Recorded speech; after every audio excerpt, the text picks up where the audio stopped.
आप सभी को मेरा नमस्कार। आपकी मंजिल के सफर में आपका फिर से स्वागत करता हूं। अब माइग्रेशन के कारण क्या कंसिक्वेंसेस होते हैं? अगर माइग्रेशन हो रहा है, यहाँ से लोग जा रहे हैं, कहीं पे बस रहे हैं, तो उसके कारण क्या प्रभाव पड़ता है? इन चार प्रभावों के बारे में हम पढ़ेंगे, क्या कंसिक्वेंसेस हैं इनके। तो इससे क्या हो जाता है? पॉपुलेशन का अनइवन डिस्ट्रीब्यूशन हो जाता है। कहीं पे लोग ज्यादा हो जाते हैं और कहीं पे कम। मुंबई को ही देख लीजिए, ग्रेटर मुंबई या दिल्ली, पॉपुलेशन वहाँ ज्यादा हो गए, वहाँ रिसोर्सेस नहीं है कि उनके नीड्स को पूरा कर सके। और कुछ इलाका में देखिए, आप देखिए एकदम जैसे अरुणाचल प्रदेश देख लीजिए, माउंटेन इलाका, ये सिक्किम को देख लीजिए, वहाँ पे पॉपुलेशन बिल्कुल कम है। क्यों? क्योंकि यहाँ पे फेवरेबल कंडीशन नहीं है पीपल के लिविंग के लिए। अब दूसरा हम देख लेते हैं क्या है, जो प्लेस जहाँ पे आ रहे हैं और जहाँ से जा रहे हैं, दोनों के क्या होता है, बेनिफिट्स होते हैं और प्रॉब्लम्स होते हैं। प्रॉब्लम्स ये होता है कि अगर कोई गांव से लोग चला जा रहा है, लड़के सारे चले जा रहे हैं, तो वहाँ पे स्किल लेबर की कमी हो जाएगी। ठीक है, हार्ड वर्किंग करने वाले लेबर की कमी हो जाएगी। और प्रॉफिट इससे ये होता है, उस जगह में जहाँ पे लोग जा रहे हैं वहाँ कम रुपए में अच्छे लेबर्स मिल पाते हैं, हाई स्किल लेबर मिल पाते हैं। ये उसका प्रॉफिट है जो रिसीव कर रहा है, और जहां से जा रहा है वो उसका प्रॉब्लम हो जाएगा वहां पे। समझ गया? इकोनॉमिकल कंसिक्वेंसेस, अब चार कंसिक्वेंसेस उसके बारे में देखेंगे कि क्या होता है। एक है इकोनॉमिकल, दूसरा है डेमोग्राफिकल, तीसरा है सोशल कंसिक्वेंसेस और इन्वायरमेंटल कंसिक्वेंसेस। इन चारों को हम डीपली अभी पढ़ते हैं, आप हमारे साथ बस जुड़े रहिए। इकोनॉमिकल कंसिक्वेंसेस में क्या है? Major benefits is remittance send by migrants. तो सबसे क्या है प्रॉफिट, ये क्या है, बेनिफिट्स क्या है? रेमिटेंस। रेमिटेंस का मतलब होता है वो पैसे जो आपके कोई रिलेटिव जो मुंबई या दिल्ली या चेन्नई या अमेरिका में रह रहे हैं, वो कमा के जो आपको भेज रहे हैं, ये क्या बोलते हैं? रेमिटेंस होता है। तो जो रेमिटेंस उसके थ्रू आपके पास आ रहा है, इससे उस जगह का लिए प्रॉफिट है। अगर बिहार में बहुत ज्यादा रेमिटेंस या यूपी में जो रेमिटेंस है वो बहुत बहुत आते हैं मुंबई दिल्ली से। क्यों? क्योंकि इनके जो बेटे पति होते हैं वो बाहर काम करते हैं, वो वहां से पैसा सेंड करते हैं। It is one of the source of foreign exchange, और यही सबसे अच्छा सोर्स है हमारे कंट्री का फॉरेन एक्सचेंज के लिए। यानी कि जो विदेश में काम कर रहे हैं आजकल, हमारे स्किल लेबर जो है बहुत से फॉरेन कंट्रीज में काम कर रहे हैं, वो जो पैसा हमारे कंट्री में भेजते हैं, तो इससे फॉरेन एक्सचेंज होता है, जो हमारे देश के लिए बहुत अच्छा है। ठीक है, इस चीज को याद रखिएगा। इन 2002 इट वाज 11 बिलियन डॉलर। लगभग 2002 में हमने कितना, 11 बिलियन डॉलर हमने सिर्फ फॉरेन एक्सचेंज से हमें मिला था, मतलब रेमिटेंस के थ्रू हमको मिला था। Punjab, Kerala, Tamil Nadu receive significant amount, और ये तीन जो स्टेट है, ये सबसे ज्यादा मात्रा में पैसे इनको मिलते हैं। कारण ये है कि आप देख भी चुके होंगे सीरियल या पिक्चरों में कि पंजाब का हर बंदा एनआरआई होता है। ठीक है, तो उन लोग क्या करते हैं, बहुत ज्यादा मनी अपने गांव में, अपने घरों में भेजते हैं, जिससे जो वहाँ का इकोनॉमिकल कंडीशन है वो बेटर होता है। रेमिटेंस यूज फॉर, और रेमिटेंस जो भेजे उससे क्या काम किया जाता है? खाने के लिए, पेमेंट ऑफ डेब्ट, जितने आपने कर्ज लिया उसको चुकाने के लिए, ट्रीटमेंट के लिए, मैरिज के लिए, चाइल्ड एजुकेशन के लिए, एग्रीकल्चर इनपुट्स खरीदने के लिए, कंस्ट्रक्शन अपने घर बनाने के लिए। तो ये सारे कामों में आप अपने पैसे को, रेमिटेंस जो आ रहे हैं बाहर से, आपको जो पैसा भेजा जा रहा है, उसका प्रयोग करते हैं। People migrate from UP, Odisha, MP to Punjab, Haryana is high. अब डेमोग्राफिकल कंसिक्वेंसेस को देखते हैं। क्या है डेमोग्राफिकल कंसिक्वेंसेस? डेमोग्राफी का मतलब ही होता है पॉपुलेशन। ठीक है, पॉपुलेशन कहाँ कितना है, इस चीज को देखने के लिए डेमोग्राफी उस जगह का हम पढ़ते हैं। ठीक है, तो डेमोग्राफिकल कंसिक्वेंसेस में क्या प्रॉफिट होता है, क्या लॉस होता है, उस चीज को हम देखेंगे। इससे क्या हो जाता है? रीडिस्ट्रीब्यूशन ऑफ पॉपुलेशन होता है। तो एक तरीके से ये अच्छा भी है, एक तरीके से खराब भी है। इससे क्या होता है? मिक्सचर होता है कल्चरों का या पॉपुलेशन का। लेकिन इससे क्या होता है कि जिस एरिया से सोर्स एरिया है, उस जगहों में कुछ नेगेटिव हमको चीज देखने को मिलते हैं। पॉपुलेशन इंक्रीज इन सिटीज से ये खराब होता है कि सिटीज का जो पॉपुलेशन है, जैसे मुंबई, दिल्ली, चेन्नई, कोलकाता, इसका पॉपुलेशन जो है वो ड्रास्टिकली बढ़ रहा है, जो उसके रिसोर्सेज के, वहां के रिसोर्सेज के लिए बहुत ज्यादा बर्डन बनता चला जा रहा है।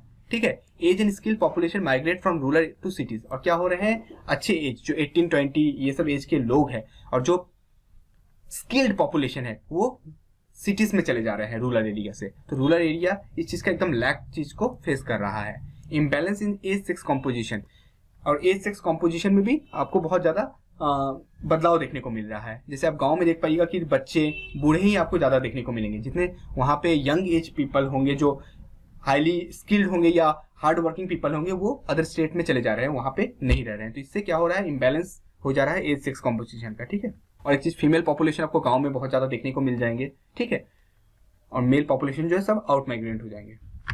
उसके बाद यहाँ पे एक देख लीजिए, reason for male migration last residence के हिसाब से अपने जगहों को चेंज किया है 2011 के सेंसस के हिसाब से। अब देखिए यहाँ पे लिखा हुआ है male migration by last resident in India.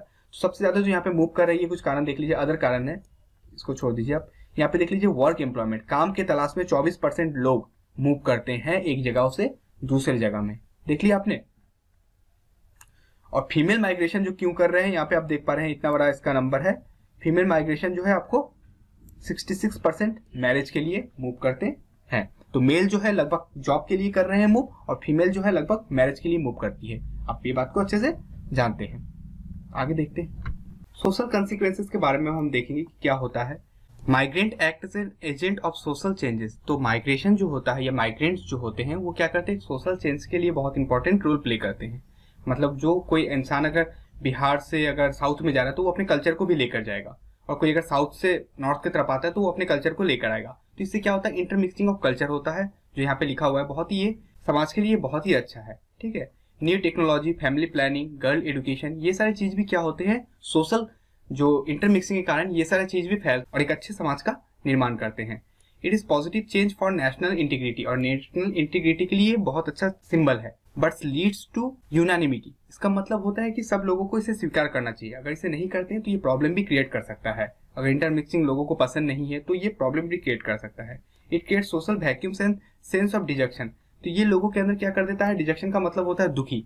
तो सोशल वैक्यूम कभी कभी होते हैं कि कुछ लोग अगर आपके परिवार या आपके आसपास के लोग चले जाते हैं तो उससे आपको क्या होता है, खालीपन महसूस होता है। वो तो माइग्रेट करके चले गए लेकिन आपको इससे खाली फील होता है। या गांव में ऐसा है कि आधा गांव कहीं चला गया, माइग्रेट कर दिया, तो उससे पूरा गांव सुना पड़ जाता है। तो इससे सोशल कभी कभी वैक्यूम भी क्रिएट हो जाते हैं, जिससे लोगों को बहुत सफर करना पड़ता है।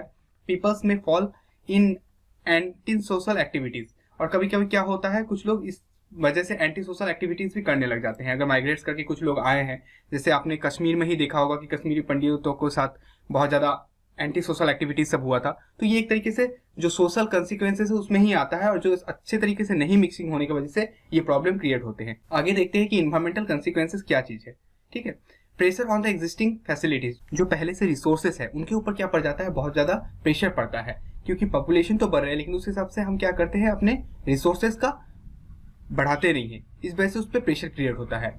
Formation of slums anti colonies, इसका मतलब ये हो जाता है कि जो पॉपुलेशन गांव से शहर में जा रहे हैं उनके पास उतना पैसा नहीं है कि वो एक अच्छे घर खरीद सके या घर बना सके। आप मुंबई में ले लीजिए, जो लोग यूपी, बिहार या बंगाल या कहीं से भी, उड़ीसा, मध्य प्रदेश से जो लोग मुंबई में जा रहे हैं काम करने के लिए, वो वहां पे अपने घरों को नहीं बना सकते या खरीद सकते, उनके पास इतना पैसा नहीं है। और मुंबई जो है क्या है, एक बहुत ही एक्सपेंसिव टाउन है। इस वजह से उन्हें क्या करता है, छोटे जगहों में शहर से बाहर रहना पड़ता है और वहां पे झोपड़पट्टी जैसे बनाना पड़ता है, उसे हम स्लम कहते हैं। आप मुंबई में देख भी सकते हैं कि धारावी जो है एशिया का सबसे बड़ा स्लम कहा जाता है। ठीक है, तो इसका निर्माण क्या से हो गया है, ये पुअर पीपल लोगों की वजह से हो जाता है, जो बहुत एक समस्या का विषय है। Over exploitation natural resources lead to the pollution, और क्या कर रहे हैं हम, नेचुरल रिसोर्सेज का इतना खराब तरीके से यूज कर रहे हैं, उस पर इतना एक्सप्लॉयट कर रहे हैं कि अब क्या होने लग गया, पोल्यूशन होने लग गया है। हम नदी को ही ले लीजिए, उसमें इतना कचरा फेंकते हैं, शहर का सारा कचरा उसमें डाल दे रहे हैं, गंदा पानी उसमें डाल दे रहे हैं। इस वजह से क्या हो रहा है, नेचुरल रिसोर्सेज जो है वो पूरी तरीके से खराब हो रही है। डिप्लेटेशन ऑफ द ग्राउंड वाटर, और ग्राउंड वाटर का जो क्या है, डिप्लेटेशन हो रहा है।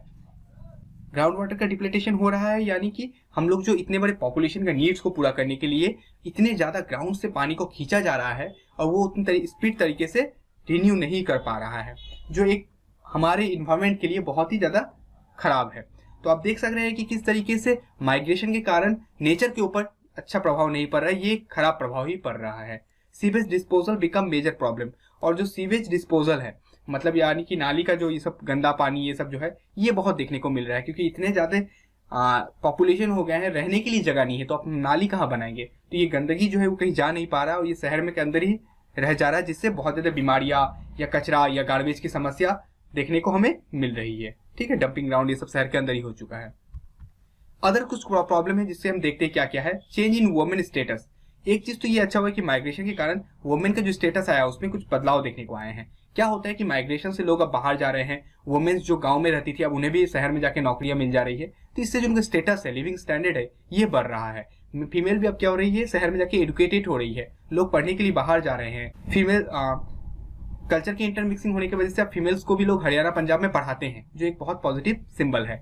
Male selective migration in rural areas, तो ज्यादातर रूरल एरिया में जो रहते हैं मेल सिलेक्टिव माइग्रेंट्स, यानी कि मेल ही लोग जो होते हैं वे स्टेट के बाहर इंटरस्टेट या इंटरस्टेट माइग्रेशन ज्यादा करते हैं एज कम्पेयर टू वुमेन। ठीक है, women migration leads to autonomy, मतलब कि वुमेन्स अगर माइग्रेशन करना चाहते हैं, वो ये डिसीजन ले लेते हैं, तो वल्नरेबिलिटीज टू प्रॉब्लम्स, कुछ प्रॉब्लम्स क्रिएट हो जाते हैं, क्योंकि अगर वो काम पे चले जाए तो बेबीज का कौन ख्याल रखेगा, ये सब प्रॉब्लम्स कुछ देखने को मिलते हैं। ठीक है, इसका मतलब ये नहीं कि वो ना जाए, वो जाए जरूर, बट उसका कोई सब्स्टिट्यूट भी खोज कर जाए। हस्बैंड वाइफ दोनों को ही ये समझना पड़ेगा। Loss of skilled person in rural area, तो क्या हो जाता है, जितने भी स्किल्ड लेबर है वो क्या करते हैं, अच्छे काम की तलाश में शहर चले जाते हैं और उनको वहाँ जॉब मिल भी जाता है। तो इस वजह से जो स्किल्ड लेबर है यानी कि ट्रैक्टर चलाना या बाकी जो भी कुछ काम है जो गाँव में जरूरत पड़ती है जिन चीज़ों की, वो लैक हो जाता है। क्यों? क्योंकि सब बाहर चले गए हैं। तो ये चैप्टर यहीं समाप्त होता है। मैंने इसे पूरे पॉइंट वाइज से समझाया है, एकदम कॉम्पैक्ट करके, जो आपके अच्छे समझ में आए और आप एग्जामिनेशन पॉइंट ऑफ व्यू से इसे पूरे तरीके से तैयार हो जाए, और इन सारी चीज़ों को आप डायरेक्ट लिख भी सकते हैं, कोई दिक्कत नहीं। अगर आपको मेरा मेहनत पसंद आई हो तो ज़रूर लाइक करें, सब्सक्राइब करना ना भूलें और बेल आइकन को ज़रूर हिट करें, जैसे कि मैं इन अच्छे अच्छे वीडियो को आप तक पहुंचा सकूं। यही आपकी मंजिल का काम है। तब तक मेहनत करते रहिए, स्वस्थ रहिए, सफलता आपको ज़रूर मिलेगी। धन्यवाद।